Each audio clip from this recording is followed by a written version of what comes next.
अस्सलाम वालेकुम। आप प्रोग्राम देख रहे हैं पाकिस्तान टुडे विद इकबाल शाह।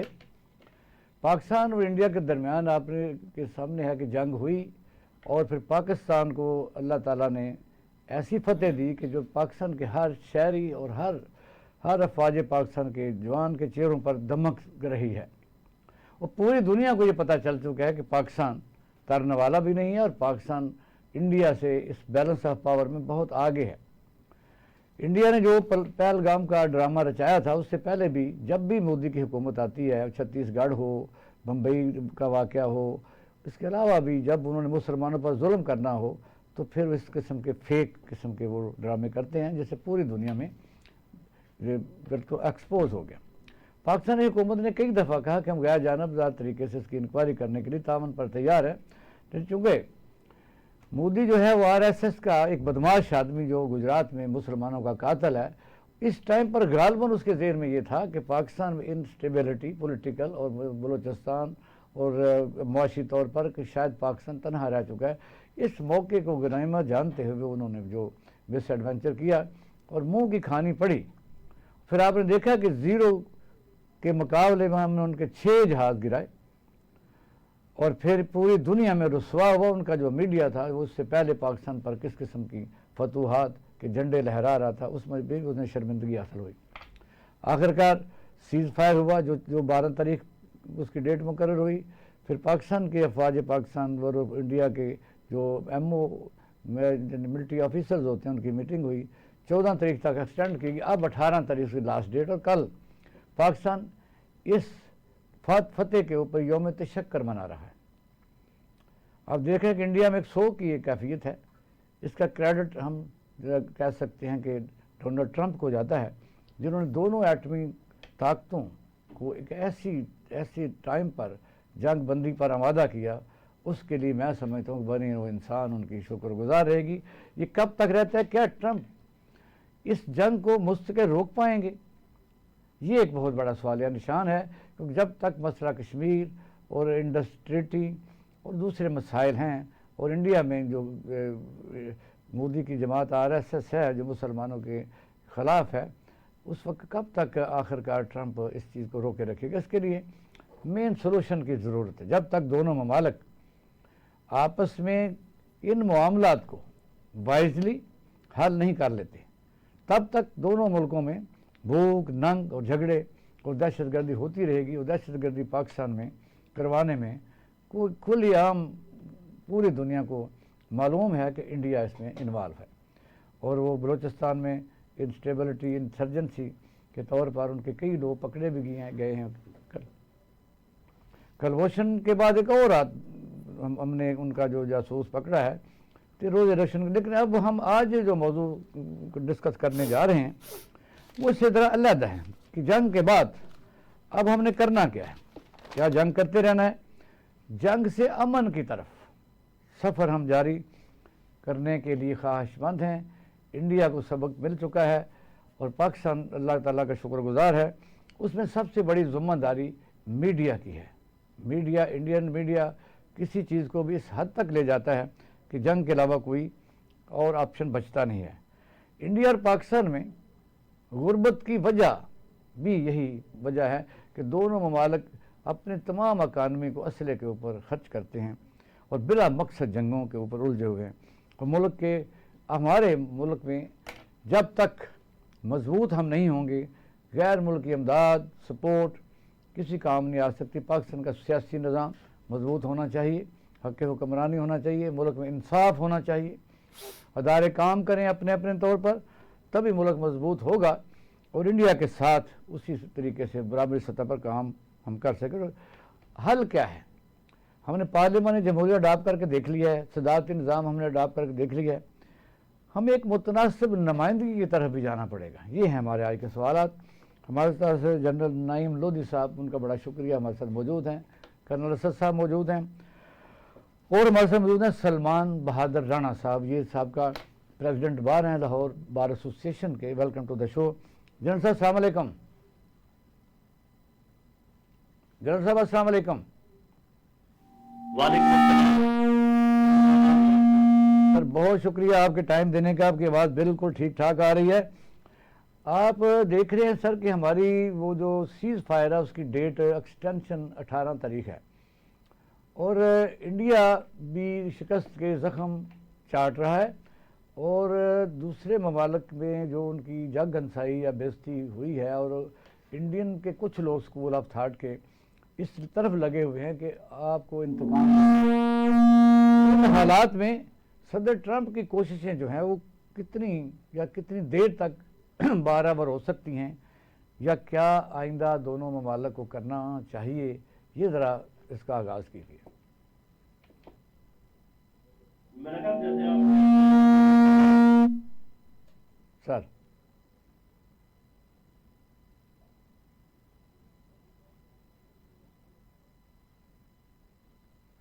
जी, सलमान साहब उधर से आवाज़ आती है, आप इस पर आगाज़ कीजिए। आप बात करें, क्योंकि ये मैंने सवाल जो किया है कि आखिर कब तक जिन ट्रंप जो है इस सीज़ फायर को कब तक इसको संभाले रखेगा। इशू तो मौजूद है। बहुत बहुत शुक्रिया इकबाल शाह साहब।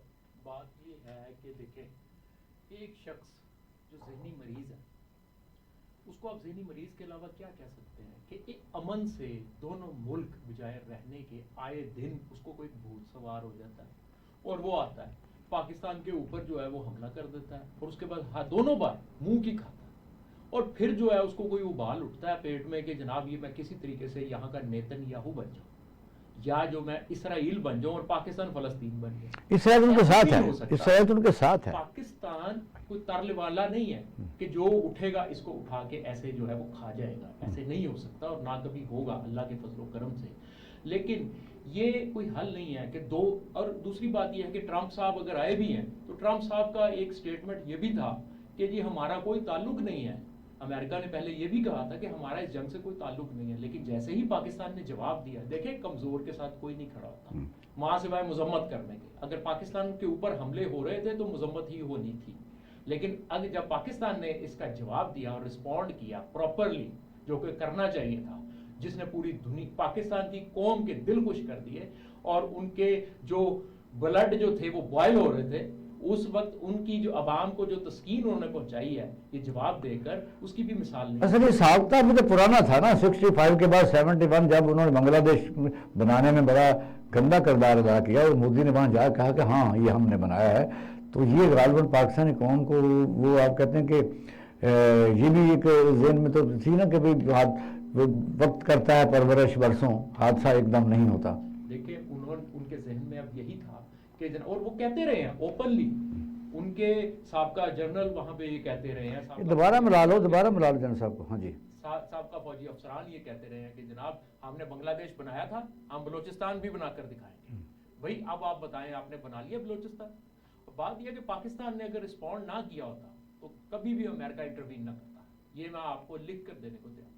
आप इस बात को माने या ना माने, ये पाकिस्तान के रिस्पॉन्ड नहीं, ये मानता हर बंदा मानता है। वो आप देख रहे हैं कि जब उन्होंने ड्रोन भेजे वो भी एक सब्र की एक पैमाना था, पूरी दुनिया ने देखा। फिर उन्होंने अपने जहाज़ों को बॉर्डर के नज़दीक उनको वापसी हुई, वो भी हमें पता है। फिर लास्ट में तो उन्होंने नूर खान एयरबेस पर भी हमला कर दिया, बाकी तो बचा कुछ ना।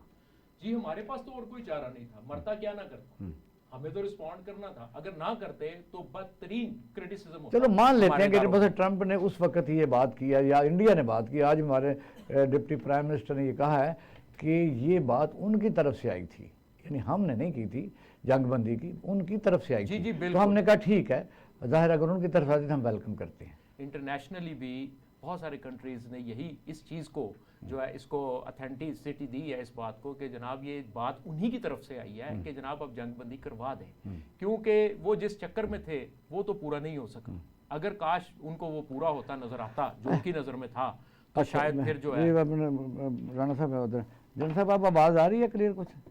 जी मुझे तो लगातार आवाज़ आ रही है। अब ठीक है, अब बिल्कुल ठीक है। नहीं वो पहले हमारी शायद तरफ कोई प्रॉब्लम था। अच्छा सवाल तो आपने सुन लिया, इसको लंबा नहीं करते। मसला ये है, आप आगाज़ कीजिए, क्योंकि 18 तारीख तक सीज़ फायर है और खिलाफ वर्जी की सूरत में पाकिस्तान ने बाकायदा कह दिया कि रिटेलिएट हम करेंगे और बड़ी शिद्दत से करेंगे। और सवाल ये था कि इन हालात में सदर ट्रंप ने जो एक्सरसाइज की है दोनों मुल्कों के लिए, क्या वो कंटिन्यू कर सकेंगे? ये देखें, बात ये है कि जो तो जिस तरीके से सीज फायर हुआ है, जैसे ट्रंप ने इंटरप्ट किया है, मेरा करण साहब ने बहुत अच्छे तरीके से उसको कवर कर दिया है, उस पर मैं ज्यादा वक्त नहीं लूंगा। ठीक है। लेकिन बात यह है कि ट्रंप के पास हिंदुस्तान को प्रेशराइज करने के लिए काफी कुछ है। ठीक है। लिहाजा ये ऐसे नहीं हो सकता कि वो कहे उनको कि आप ये काम करें और वो उसको ना करें, या आगे से कोई अड़ी करें जिसको कहते हैं। हाँ हाँ हाँ और दूसरी बात ये कि सबसे जो बड़ा इवेंट है वो जो हमने डिटरेंस रीस्टैब्लिश की है। देखें, जो पहले 2 दिन की लड़ाई, बल्कि पहले दिन की लड़ाई में हमने जब उनके 5 जहाज गिरा लिए तो किसी हद तक डिटर तो हमने पहले दिन ही कर दिया। जी जी। फिर 2 दिन तक ड्रोन की लड़ाई होती थी, आपको पता है 100 के करीब हमने ड्रोन गिरा दिए। फिर भी एक किस्म का डिटर हो गया। लेकिन चौथे दिन जो हमने काम किया वो सिक्का बंद डिटरेंस है। अच्छा। तो अभी आप ये ना समझिए कि ये जो अमन है ये ट्रंप की वजह से है या किसी भले मानसी की वजह से है हिंदुस्तान की, ये पाकिस्तान के ताकत के मुजाहरे की वजह से है। अल्लाह ताला की मदद की, हमारे मुजाहिदों की काविशें की और पूरी कौम जिस तरीके से साथ खड़ी थी उसका समर है। सही। इसलिए ये आराम से खत्म होने वाली चीज नहीं है।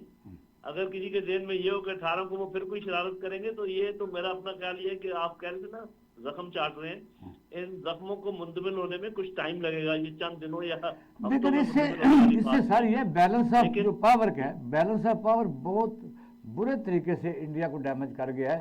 क्योंकि 20 साल से तो ये हो रहा था कि इंडिया इकानमी में आगे है, इंडिया पावर में आगे है, इंडिया की फॉरेन पॉलिसी सबसे आगे है, पाकिस्तान में हुकूमतें बदल रही हैं, पाकिस्तान कमज़ोर है, बलूचिस्तान में ये हो रहा है, हमारा KPK में कोरोना एमरजेंसी में ये हो रहा है। तो लेकिन इस आप कह सकते हैं युद्ध ने या जंग ने काफ़ी बैलेंस ऑफ पावर पाकिस्तान के हक में कर दिया। जी आप ठीक कह रहे हैं। मतलब ये कि ये जो न्यूक्लियर वेपन होते हैं ये बड़े इक्वलाइजर होते हैं। कोई छोटा मुल्क भी हो तो वो ये काम कर सकते हैं, हमने करके दिखा भी दिया। क्योंकि लिमिटेड वॉर में छोटे मुल्क को कोई डिसएडवांटेज नहीं होता। लेकिन अभी बात ये है कि जैसे आप कह रहे थे कि आगे कैसे चलना है। जी जी। आगे एक ही रास्ता चलने का कि 2 न्यूक्लियर मुल्क आपस में सींग फंसाकर जिंदगी नहीं गुजार सकते। जो हमारे 1.5 अरब अवाम है दोनों साइडों पर, उनका हक है कि उनको उनकी तरफ तवज्जो दी जाए और उसके लिए ज़रूरी है कि हम अच्छे हमसायों की तरह रहें। ठीक है, जो हमारे मसाइल हैं उस पर तो बातचीत होगी, वो तो गिव अप नहीं कर सकते। पाकिस्तान कभी गिव अप नहीं करेगा उन कश्मीर या जो अभी इन्होंने पानी का मुद्दा खड़ा किया है। उसके अलावा ये जो इनडायरेक्ट वॉरफेयर के जरिए हमें जख्म पहुंचाते रहते हैं, कभी TTP के थ्रू, BLA के थ्रू, तो एक कॉम्प्रिहेंसिव सीज फायर की जरूरत है जिसमें बिल्कुल सच्ची नीयत से दोनों मुल्क ये कहें कि जी हम एक दूसरे को जख्म नहीं पहुंचाएंगे और किसी को ग्रंटर बना लें कि वो ये चीज चेक नहीं। लेकिन सर जनरल साहब ये है कि पाकिस्तान में तो मेरे ख्याल के मुताबिक सोच काफ़ी पॉजिटिव एस्टेब्लिश है। इंडिया में भी जाहिर है एक स्कूल ऑफ थाट जो मोदी का है उसके बारक्स, वहाँ भी अक्सरियत शायद जंग ना भी चाहती हो। लेकिन मसला कश्मीर और ये जो इंडस ट्रीटी है ये हैं, इनको अगर हल किया जाए तो दोनों तरफ के जो ममालक हैं गैर यानी ममालक की मुदाखलत से भी बच सकते हैं, अपनी सारी इकानमी को जो असले में झोंकते हैं उससे भी बच सकते हैं। आज तक ज़ाती ट्रेड करें तो दोनों मुल्क में खुशहाली भी आ सकती है। तो दोनों ममालक की कुछ ऐसी एक्सरसाइजेज होनी चाहिए। जी बिल्कुल, मेरा ख्याल है कि इसमें बैठें टेबल पर, गवर्नमेंट की तरफ से भी लोग बैठें, पब्लिक जो थिंक टैंक्स हैं दोनों तरफ के, ये बहुत अच्छा तरीका होगा कि वो बैठें, मीडिया के लोग आपस में आराम से बहस करें। ऐसे नहीं कि जैसे वो झाग फेंक रहे थे, गुस्से का इजहार कर रहे थे। अभी मेरा ख्याल है कि अच्छे अक्लमंद लोगों की तरह इसमें सारे मामले में जो सबसे अच्छी बात हुई है ना भाई, वो ये है कि हमारी अपनी कौम में एक एतमाद पैदा हुआ है। हाँ आपने देखा होगा कि पहले सोशल मीडिया पे हमारा कोई छोटा सी भी गलती होती थी इसको बढ़ा चढ़ा के पेश करते थे, और दुश्मन की छोटी सी अच्छाई भी हो पहाड़ उसको बना देते थे। 2 चीजें हमें सीखनी चाहिए। नंबर 1 कि अगर हमारे शाहीन और हमारे मुजाहिद दुनिया की बेहतरीन फौज में गिने जा सकते हैं, तो क्या वजह है कि हम जुडिशरी हमारी इतनी नीचे हो या गवर्नेंस हमारी नीचे या हमारा जो और निज़ाम है वो ऐसे नीचे हो। ये एतमाद पैदा होना चाहिए कि ये वही लोग हैं आपके मोहल्लों के, आपके शहरों के, आपके गाँव के, जिन्होंने ये कारनामा सर अंजाम दिया है। तो बाकी शोबों में हम ये कारनामा सर अंजाम क्योंकि करेंगे। सर ये है कि ये जो एक जो सबक है। आरएसएस है, इससे पहले आपने देखा कि महात्मा गांधी भी उनकी इस यानी दहशतगर्दी की भेंट चढ़े जो पाकिस्तान को, यानी उस दौरान भी पाकिस्तान के जो शेर से देना चाहते थे, और आई के जो गजराल थे उनके तो उनका पर तो इल्ज़ाम था कि उनके सीने पर पाकिस्तान का नक्शा बना हुआ है। फिर आपने देखा कि पाकिस्तान में बस में बैठ के वाजपेयी है, उनमें अच्छे लीडर थे। अब ये सूरत हाल जो तमाशा लगा हुआ है, क्या इंडिया में भी ज़ाहिर है इस सूरत हाल में ये सोच तो एक परवान चढ़ रही होगी, और पाकिस्तान में भी तो बाकायदा पहले से मौजूद है कि दोनों ममालिक, जिस तरह आपने फरमाया कि थिंक टैंक और मीडिया और दूसरे लोग जो है मिलजुल के इस चीज़ को ज़रा कंफर्टेबल करें। तो गैर मुल्की जो मदाखलत है वो तो मफादात पर होती है, मफादात उनके अपने होते हैं। तो दो मुल्क लड़ते रहें तो जंगी हार्डवेयर बिकता रहता है। जिस तरह मोदी ने कहा हम टेबल पर बैठाएंगे, ये पाक जो जिस तरह देहातों में नंबरदार के कहने पर दो भाई बैठ जाते हैं, आपस में नहीं बैठते। ये वही वही सिचुएशन है। कौन सा तरीका इस्तेमाल किया जाए कि चीज़ों को ज़रा नॉर्मलाइज किया जाए? हाँ जी, आप बिल्कुल ठीक कह रहे हैं, लेकिन जो 70 साल तारीख है वो ये बताती है कि जब हम सिर्फ दोनों बैठकर कोई काम करने की कोशिश करते हैं तो वो मुआहदा हो नहीं पाता। आपने देखा ये इंडस वाटर ट्रीटी में भी बाहर से आना पड़ा, 65 की वॉर के सीजफायर में भी बाहर से आना पड़ा, कारगिल की जंग खत्म कराने के लिए भी बाहर से आना पड़ा, अभी ये मामला हुआ इसमें भी बाहर से आना पड़ा। तो मेरा ख्याल इसमें कोई हर्ज नहीं है कि कोई न्यूट्रल सालिस आए, क्योंकि जैसे करण साहब कह रहे थे, मैं इनकी तारीफ करता हूँ कि अमेरिका न्यूट्रल सालिस नहीं है। अगर आपने न्यूट्रल सालिसी करवानी है तो आप उसमें शामिल करें चीन को, रूस को, तुर्की को, सऊदी अरब को, और अमेरिका भी वहां पर हो। ये एक ग्रुप बने मुल्कों का, वो फैसले अगर उनको उनके जिम्मे लगाए जाएं, वो जैसे एक ज्यूरी होती है, इस तरीके से किया जाए तो फिर मेरा ख्याल है पाकिस्तान के हक में चीजें बेहतर हो। ये बड़ा शानदार आपका पॉइंट है कि अगर तो वो कोई मुखलस हैं, हालांकि उन्होंने आईफोन और एप्पल के मतलब कह दिया कि यहाँ फैक्ट्री, लेकिन बात आपकी दुरुस्त है कि जब तक ये मेन स्टेक होल्डर जो इस खत्े में जियो पोलिटिकल सेटअप में अपनी अहमियत रखते हैं, वो जो हमारे बेहतरीन दोस्त हैं जिनकी वजह से आप देखें कि उन्होंने तो तुर्किया है और चाइना है और इंडोनेशिया है, इन ममालिक ने बड़ी खुल के पाकिस्तान के साथ दिया है, और भी एक दो ममालिक हैं। तो सूरत तो ठीक है।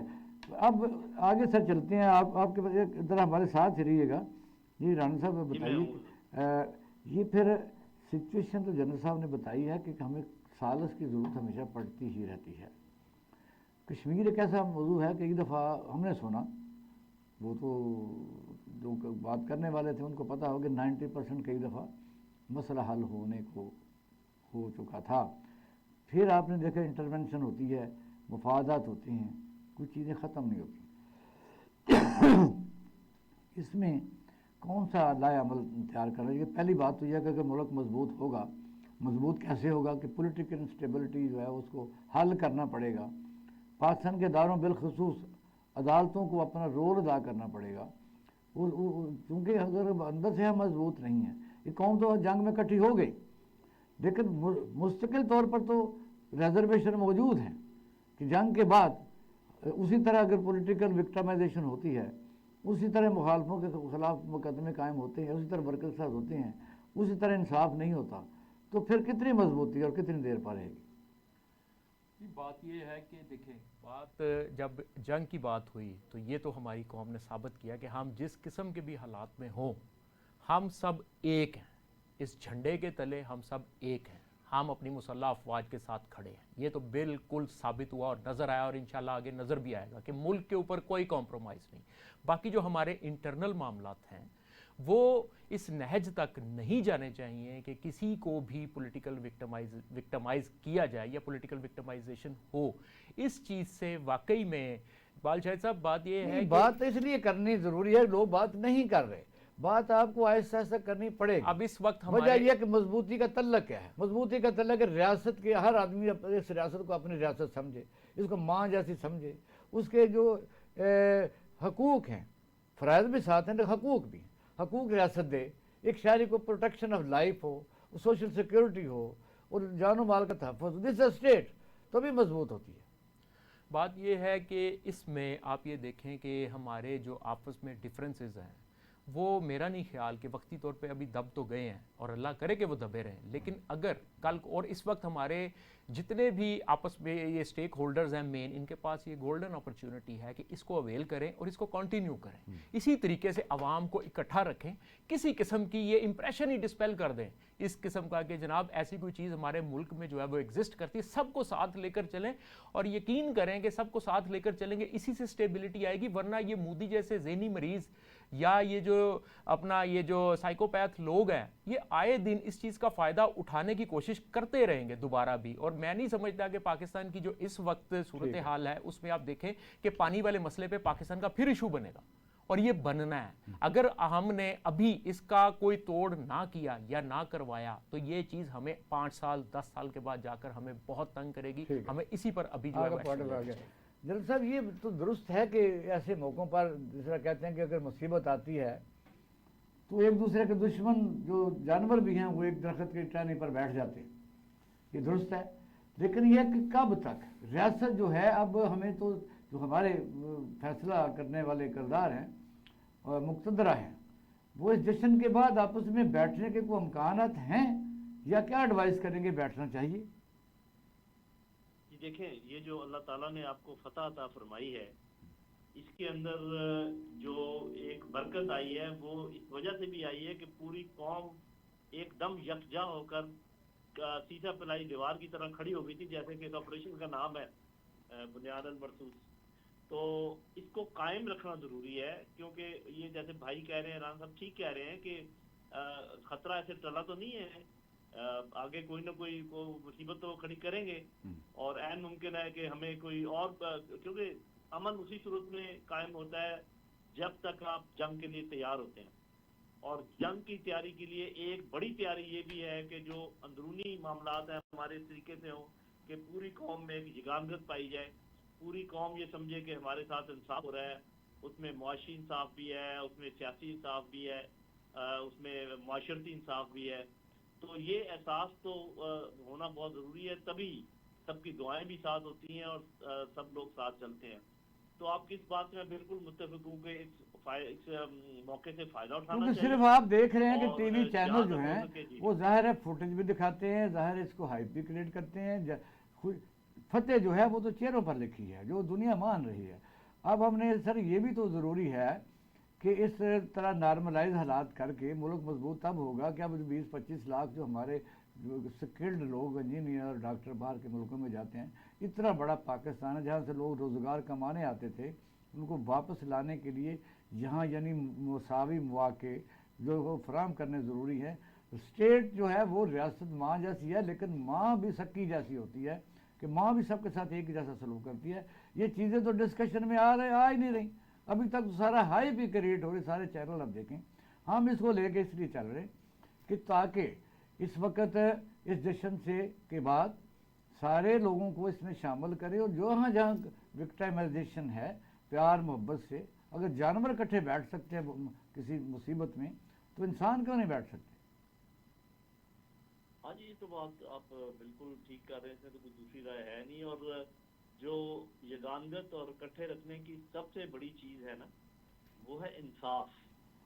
अगर रियासत प्यार करे, सबके साथ करे, इसमें कोई शक शुबा नहीं, लेकिन अगर कोई ऊंच नीच है तो प्यार में कोई बात नहीं, लेकिन इंसाफ करे, और सिर्फ इंसाफ की बुनियाद पर आप सबको इकट्ठा रख सकते हैं, सूबों को भी इकट्ठा रख सकते हैं, पॉलिटिकल पार्टीज को भी इकट्ठा रख सकते हैं। लेकिन किसी को ये एहसास नहीं होना चाहिए कि उनके साथ नाइंसाफी हो रही है। ये मैं आपके साथ बिल्कुल मुत्तफिक हूँ इस बात पे। जन साहब, शॉर्ट ब्रेक के बाद आते हैं, ज़रा हमारे साथ मेहरबानी करके रहिएगा। वेलकम बैक नाज़रीन, आप प्रोग्राम देख रहे हैं पाकिस्तान टुडे विद इकबाल शाहिद। करण साहब अस्सलाम वालेकुम। अस्सलाम वालेकुम। बहुत शुक्रिया। तो करण साहब, ये तो बात ठीक है कि पाकिस्तान ने अल्लाह के फजल से इतनी बड़ी कामयाबी हासिल की है, उसके लिए हर पाकिस्तानी के चेहरे से ही नज़र आ रहा है। इंडिया की शिकस्त उनके हर शहरी के चेहरे पर नज़र आ रही है।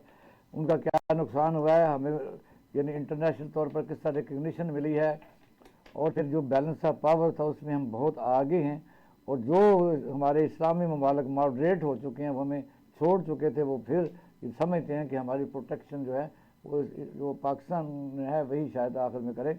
अच्छा, सदर ट्रंप ने इसमें बड़ा रोल अदा किया, उनकी मेहरबानी है कि जंग का सीज फायर हुआ है, जो पहले 12 था, फिर 14, अब 18 तक है।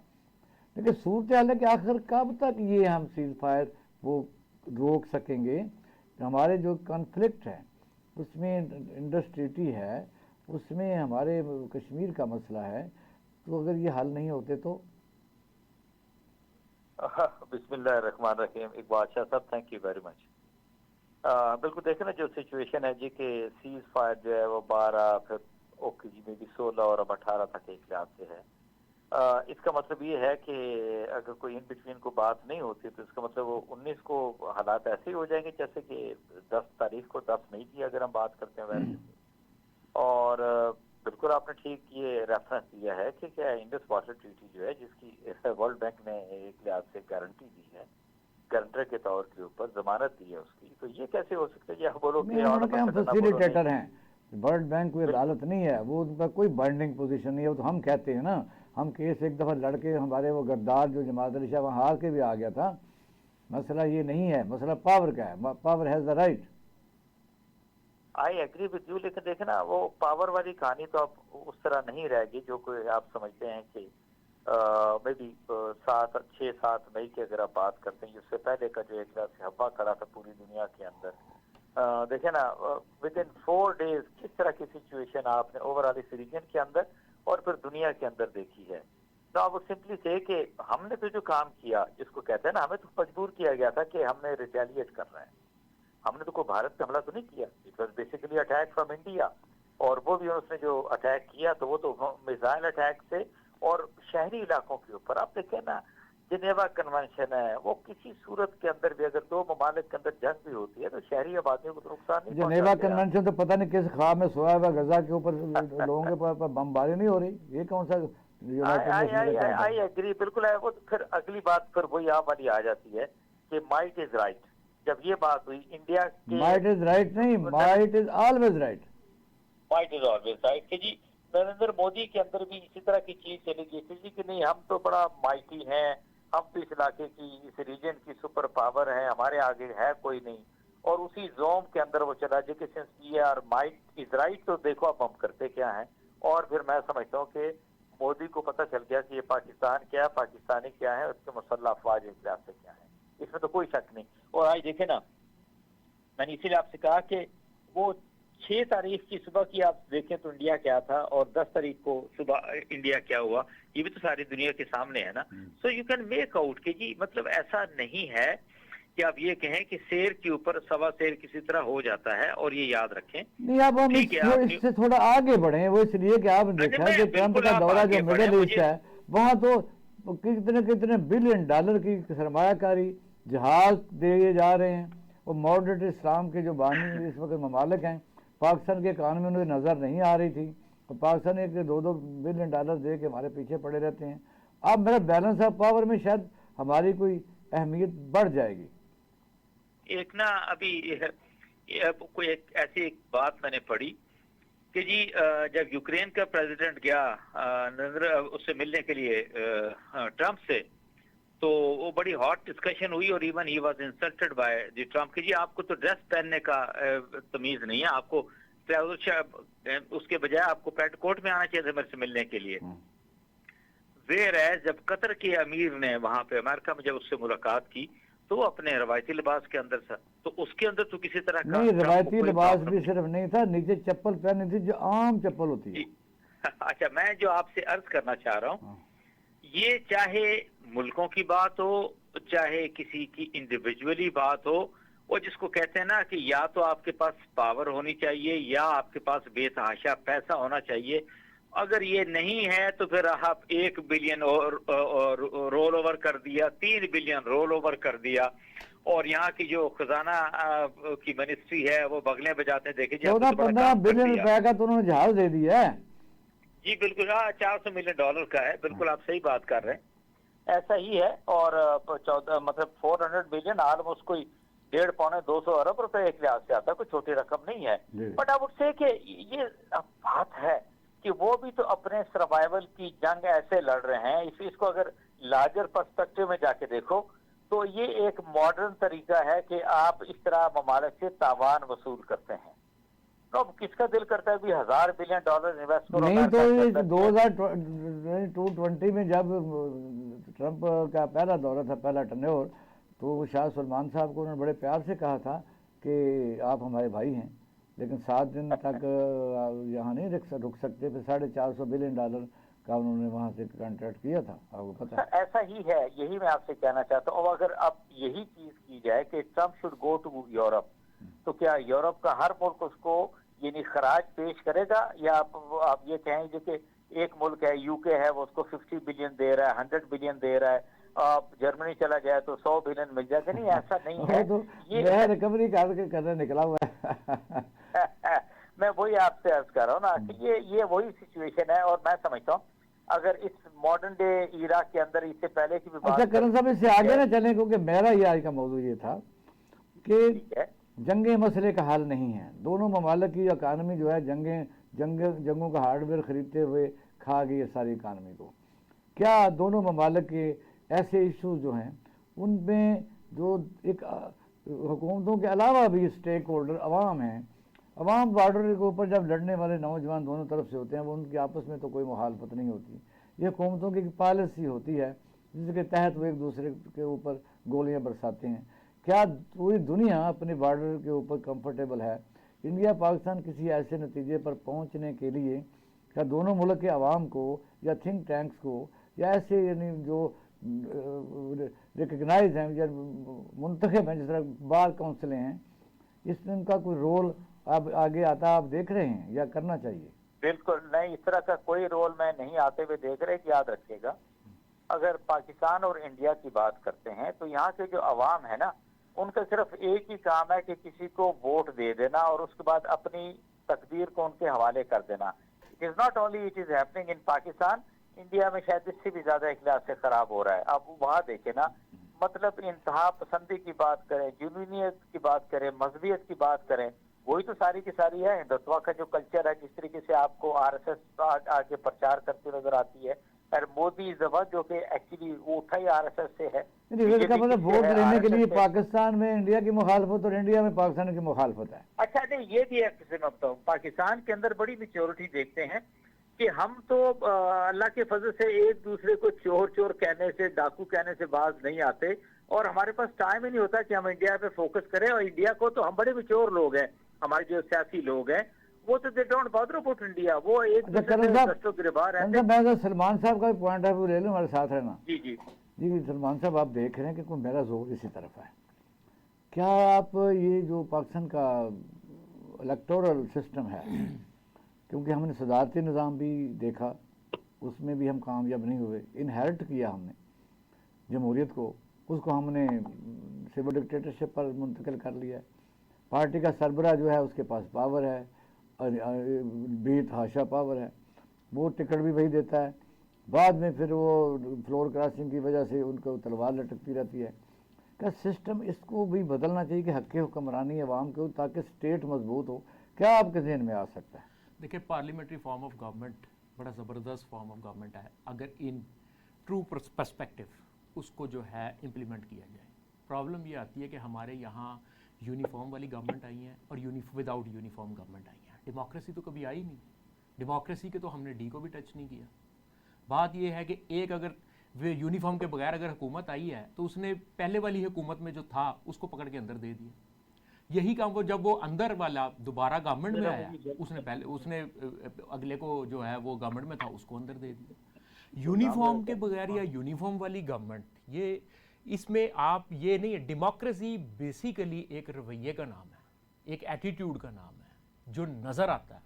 भाई ये मतलब थोड़ी है कि सिविलियन गवर्नमेंट का मतलब डेमोक्रेसी है। डेमोक्रेसी तो आई नहीं है, ये बिजनेस नहीं होना चाहिए, ये बिजनेस है। ये पाकिस्तान में क्या सियासत बिजनेस सोचनाक बात है ये। और ये अपने किसी को दूसरे को बर्दाश्त नहीं करना, गवर्नमेंट में आना है, एक को अंदर दे देना, दूसरे ने उसको अंदर दे देना है, और जो है पॉइंट स्कोरिंग करते रहना है। चोर चोर चोर, भाई 10 रुपए कोई भी पार्टी किसी के आज तक बाहर से निकलवा के नहीं ला सकी। मुझे बताएं इस, और पाकिस्तान का इस पे अरबों रुपया खर्च हो जाता है हर बार। गवर्नमेंट इस पे, हर हुकूमत इस पे सियासत करती है, पहले वालों ने भी की, उससे पहले भी होती रही, और अब भी यही जो है वो चल रहा है। और जनाब ये मैं सिर्फ ये बात कर रहा हूँ, बात सिर्फ इतनी है कि भाई अगर अब हम कहते हैं कि डेमोक्रेसी होनी चाहिए, तो डेमोक्रेसी का मतलब क्या है? हर किसी ने डेफिनेशन अपने मुताबिक की हुई है, मेरिट की भी और डेमोक्रेसी की भी। हर किसी के नज़दीक मेरिट उसका अपना है, जो उसे फिट बैठ रहा है वो उसके नज़दीक मेरिट है, दूसरी उसके खिलाफ, जो उसके खिलाफ जारी वो नाइंसाफी है। इसी तरीके से हर किसी के नज़दीक अपनी डेमोक्रेसी है, अपनी जमहूरियत है। मुल्की लेवल पे या आइन के लिहाज से तो कभी डेमोक्रेसी आई नहीं इन ट्रू लेटर स्पिरिट जो होनी चाहिए थी। इसी वजह से हम आज इसका शिकार हैं। और ये बाकी रहेगी बात हमारी इंडिया के साथ जो है, ये यकीन करें अगर ये दोनों मुल्क इकट्ठे बैठकर आपस में ट्रेड करें और आपस में ये इस तरीके से ये अगर ये चलें, तो हमारी आवाम का, आम आदमी, कॉमनर का इससे फायदा होगा। वरना ये जो है, कर्नल साहब, क्या आप समझते हैं कि पाकिस्तान, जाहिर है कि आपने देख लिया कि मुस्लिम दुनिया जो तो 56 कंट्रीज़ हैं, वो तो इस तरह ही है कि उनको कहा जा सकता है कि तादाद गिन लें। बाकी तुर्किया है, उन्होंने हमारी मदद की है। ईरान के मतलब मैं सुन रहा था, ज़ाहिर है हमारा बिल्कुल हमसाया मुल्क है, लेकिन एजाज चौधरी साहब ने कहा कि ये जो कुछ अफ़गानिस्तान, बलूचिस्तान में कुछ पिछले दिनों में हरकत हुई है, वहाँ से कुछ लोग आए हैं, और फिर इंडोनेशिया है, उन्होंने हमारी हमायत की है।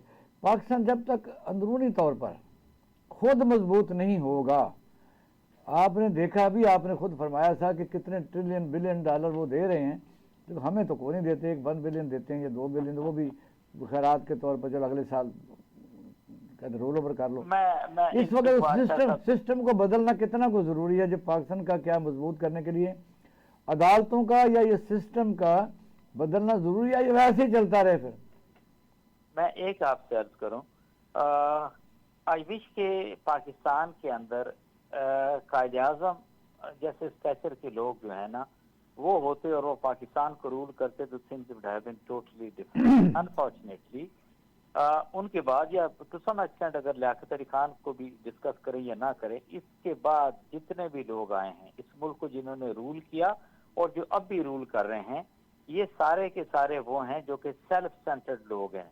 और इस सेल्फ सेंटर्ड लोगों के अंदर मतलब वो लोग भी हैं जो कि मुंतखब भी हैं, वो लोग भी हैं जो मतलब उसके अंदर सारे रूलर्स हैं, चाहे वो सिविल के हैं चाहे वो मिलिट्री के हैं, ये सारे के सारे अनफॉर्चुनेटली वो लोग रहे हैं जो सेल्फ सेंटर्ड थे और अपने ही लोगों की वदुक आफर करते थे। उनके अपने जाती मफादात थे, जाती मफादात से हट के कुछ थोड़ा बहुत उन्होंने लुक आफ्टर मुल्क की जरूर है, लेकिन जिस तरीके से आज पाकिस्तान को होना चाहिए था 77 ईयर्स के बाद, इट्स वेरी अनफॉर्चुनेट कि अपना आपका मुल्क उस तरीके से नहीं है। अगर मैं यही कहूँ कि ये तो कोई खुदा की तरफ से मैं समझता हूँ कि एक गैबी मदद एक रात से पाकिस्तान को आई है, कि जिस तरीके से आपने अपने से 4-5 गुना बड़े दुश्मन का मुकाबला किया और उसकी तोहफों को सही मानों में खामोश कराया।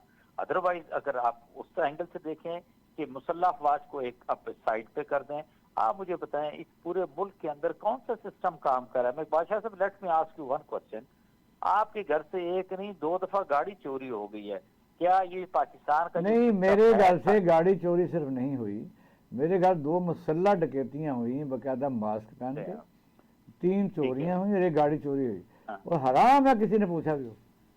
मैं आज आपसे बता दूं, और लेट मी से वेरी कन्विंसिंगली एंड क्लियरली कि आप पाकिस्तान के अंदर से सारी पुलिस को खत्म कर लें, आपके 70% जराइम आज के दिन में खत्म हो जाएंगे। हकीकत में मैं आपसे बता अच्छा, ये मौजूद कल लगा, लेकिन आपने बात छेड़ दिया तो मैं थोड़ा सा आपसे जवाब ले लेता हूँ, बल्कि राणा साहब बैठे हैं, प्रेसिडेंट बाहर रहे हैं।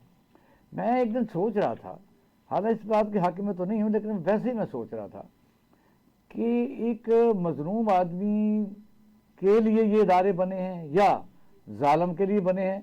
क्योंकि अगर ये ना होते, जिस तरह आपने कहा, ये ना होते, तो लोग ज़ाहिर है खुद ही कोई मुकाबला कर लेते, या कभी किसी को वापसी में कोई धक्का पड़ता, यानी उसके लिए ताकतवर दूसरा फरीक हो जाता तो बदला ले लेता। अब होता यह है कि जालिम को अदालतें स्टे दे देती हैं, इसका मतलब उसका साथ दे देती हैं। पुलिस जो है वो स्टे की आड़ में जालिम के साथ खड़ी हो जाती है। जो सच्चा बंदा है वो बाकायदा तौर पर बिल्कुल फारग हो जाता है। अगर वो सब कुछ ना होता है, वो तो एक बदमाश और 2 अदारे उसके साथ मिल जाते हैं, तीसरा इंतजामिया मिल जाती है। इसका मतलब पाकिस्तान में ये अदारे जो हैं ये जालिम के साथ 1+3 हो जाते हैं, तो फिर कहाँ इंसाफ मिलेगा? कि आपने राणा साहब से पूछा, मुझसे पूछा है नहीं, आपने? पहले आप बताइए फिर राणा साहब पूछते हैं। और देखिए, पहली बात तो मैं आपसे ये बता दूं, चाहे आप पाकिस्तान के अदालती सिस्टम की बात करते हैं या पुलिस की बात करते हैं या कोई और भी इदारा है, चाहे आप FIA की आप बात कर लें, IB की बात कर लें, टू बी वेरी ऑनेस्ट, कोई शख्स इनके पास जाता है, किसी को किसी स्टेज के ऊपर कोई दाद रसी नहीं है। मतलब जो इस वक्त जुल्म की इंतहा पाकिस्तान के अंदर है और जिस तरीके से ये नाकारा इदारे हैं और खरबों रुपए इनको ये सालाना बजट में से ले रहे हैं, एब्सोल्युटली। आप मुझे ये बताएं ना, अभी 3 महीने की छुट्टियां आप कर रहे हैं अदालतों के अंदर, भाई किस लिए छुट्टी कर रहे हैं? एक तरफ आप कहते हैं कि जजेस बड़े कम है जी, हमारे पास जजेस बढ़ाएं। अच्छा भाई, उसके बदले में ये 3 महीने का काम कराएं, यानी आप ये सोचें कि 25% का टाइम तो अदालतें बंद है, आपकी काम ही नहीं करी, 3 महीने की छुट्टी चले गए। ये तो राणा साहब से ही सवाल पूछने वाला बात है। ठीक है, कि बार राणा साहब करण साहब रुके, सवाल करती करण साहब रुके। नहीं, राणा साहब आप बताइए भैया, जरा ठीक करें स्क्रीन को। जी राणा साहब, देखिए बात ये है आप एज लायर बात कर रहे हैं। जी बात ये है कि हमारे होता क्या है, यार, हमारे स्क्रीन को ठीक सिस्टम में बिगाड़ है, इसमें कोई शक नहीं है। होता ये है कि अगर कोई कंप्लेनेंट है, उसके साथ बेचारे के साथ ज्यादती हुई है, वो उसके दिल में एक चीज़ बैठ जाती है कि भाई मैं सच्चा हूँ, मुझे तो इंसाफ मिलना ही मिलना है। ऐसे नहीं होता, वो बिल्कुल केस की उस तरीके से परस्यू नहीं कर पाता उस तरीके से, जबकि दूसरी पार्टी जिसने जुल्म किया होता है, ज्यादती की होती है, वो ज़्यादा अच्छे तरीके से परस्यू करती है। उसमें काफ़ी चीज़ें आ जाती हैं, उसमें ग्रेटिफिकेशन भी आ जाती है, उसमें बहुत सारी चीज़ों का लेन देन आ जाता है, मैनेजमेंट आ जाती है, मैनेज करना, अप्रोच करना, सारी चीज़ें वो कर लेती है। आखिर में आकर क्या होता है कि उसके खिलाफ कोई सबूत जो है वो मजबूत किस्म का सॉलिड प्रूफ जो कन्विंस कर सके कोर्ट को कि आया इसको, इसकी कन्विक्शन होनी चाहिए या नहीं होनी चाहिए, तो वो जो है वो नहीं मिलता। तो इवेंचुअली जो है वो एक्यूज्ड को बेनिफिट ऑफ डाउट मिलता है और उसको जो है ना उसकी बेस के ऊपर जो है ना एक्विट कर दिया जाता है, उसको बरी कर दिया जाता है। इसी और अगर फर्ज करें कि बेल स्टेज के ऊपर भी बहुत ज़्यादा लकूनास पाए जाते हो तो वो केस ऑफ फर्दर इंक्वायरी बन जाता है, उसमें भी ऐसे होता है। और अगली बात ये है कि ये बात ठीक है कि छुट्टियां होती हैं और ये बड़ी अफसोस कुन बात है, छुट्टियां हो, लेकिन जजेस कम से कम इतने ज़रूर होने चाहिए उन छुट्टियों में भी जो कि बैठे होते हैं ड्यूटी जजेस, लेकिन वो खत्म कम हो गया। होते हैं। बहुत जी, जी। शुक्रिया, थैंक यू वेरी मच। नाज़रीन, आप हमारा प्रोग्राम देख रहे थे, अक्सर हम ये कहते हैं कि आप बेहतरीन जज हैं। पाकिस्तान के निज़ाम को बदलना पड़ेगा, वो तभी मुल्क मजबूत होगा। तमाम पाकिस्तान के रहने वालों को मसावी हकूक़ देने पड़ेंगे और गालबन मुतनासिब नुमाइंदगी के लिए हम आमतौर पर बात करते रहते हैं। अपना ख्याल रखिएगा। पाकिस्तान जिंदाबाद।